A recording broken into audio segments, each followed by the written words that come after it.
Hey guys, welcome back to another awesome video. And today I am back once again. And yes, it's gonna be my little review of Backlash, which don't know why it's a day late. I know why it's a day late, because yesterday was Mother's Day, and that should be more than enough reasoning. So let's start it out like this. The first match of the night, of the premium live event, I guess, because it's not a PLE anymore, was a fatal 4-way for the U.S. title, not for the United States Championship.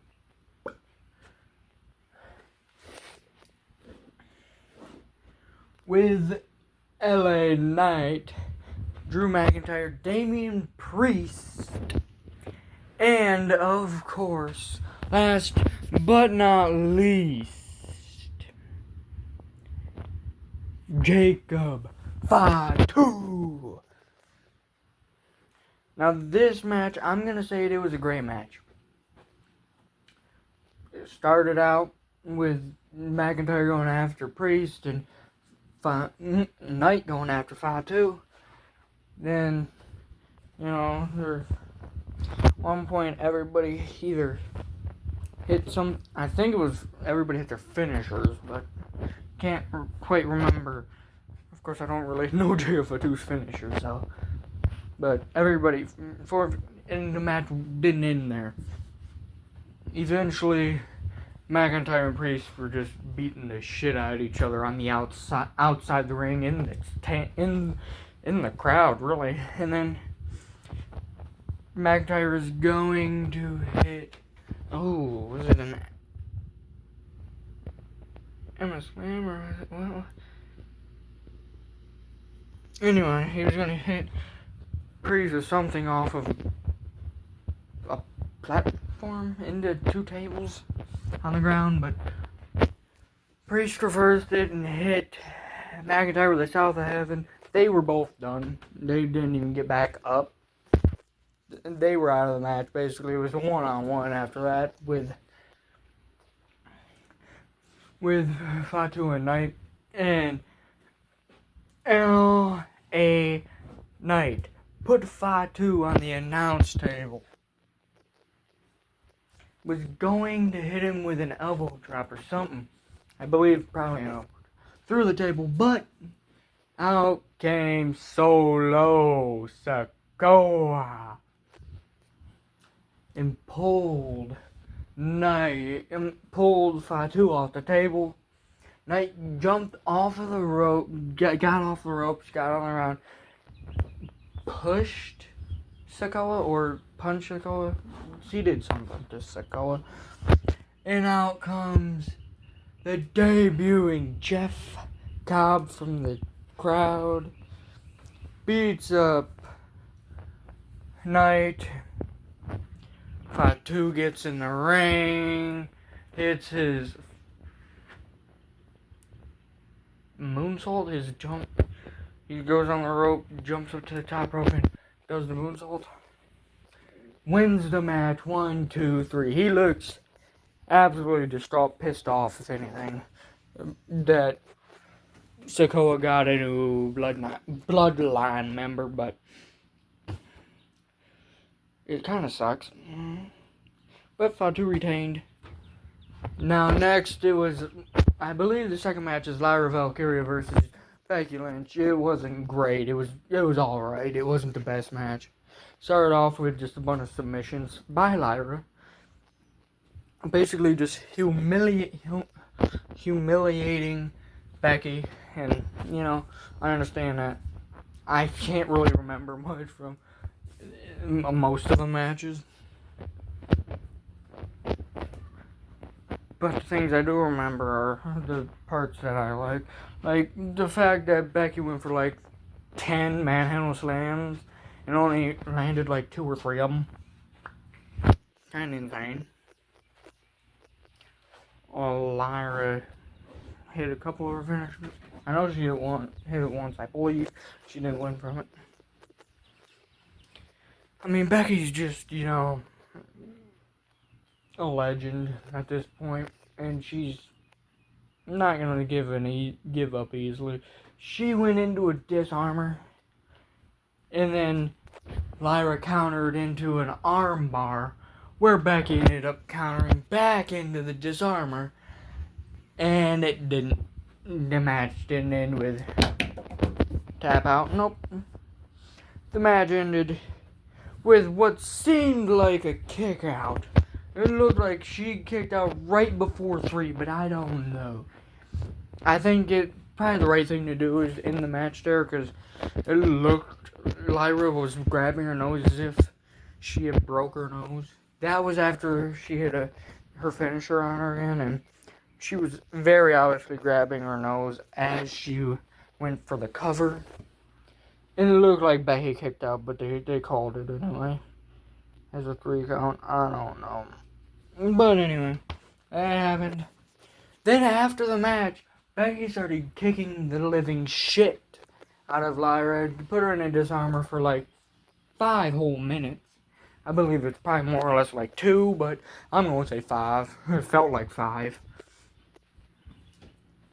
Now, I don't know what was next. There was only 5 matches on the whole pay-per-view. I mean, premium live event. Gotta get used to it. Anyway. So, it kind of went quick. Next was either Mysterio versus Penta or Gunter and... No, it was Mysterio Penta, yeah, for the IC title. Where... I can't remember tons from it. All I do know is that Mysterio won because of shenanigans. Chad Gable, aka El Grande Americano, came out with that steel thing in his mask and hit Penta right in the head. Oh yeah, there was a Canadian destroyer on the apron. I mean, a Mexican destroyer. Gotta remember, Penta's it's called the Mexican destroyer. So Penta hit Mysterio with a Mexican destroyer on the apron. And that was one of the moves that I can actually remember from the match. Most of it was just on my phone at this point. But anyways, there was a lot probably that I just don't give much of a shit about. I mean, Mysterio won. The way that Finn Balor's been looking at him, though, something's gonna happen. I think Finn's gonna turn on Judgment Day. I don't know. Finn's gonna turn on Dominic at some point and take that title, I feel, and that's gonna be amazing. Next was McAfee versus Gunther, and I wasn't even at the TV watching it at that point. I had to go do something, so couldn't even see the match. I saw the end of it. Actually, I didn't even see the end. I just heard the bell ring and it was over. Where Gunther beat Pat McAfee. Gunther beat Pat McAfee. I think it was by submission. Yes, he passed out. He made McAfee lose it. He passed out. He knocked him out, basically. I mean, I know that at one point McAfee almost won because Michael Cole was helping him by holding Gunther's foot down, which made it almost impossible for him to kick out, but he kicked out.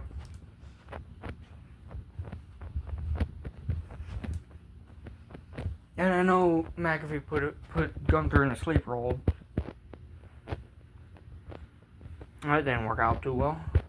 Now, that's all I can really say besides the fact that Gunther won.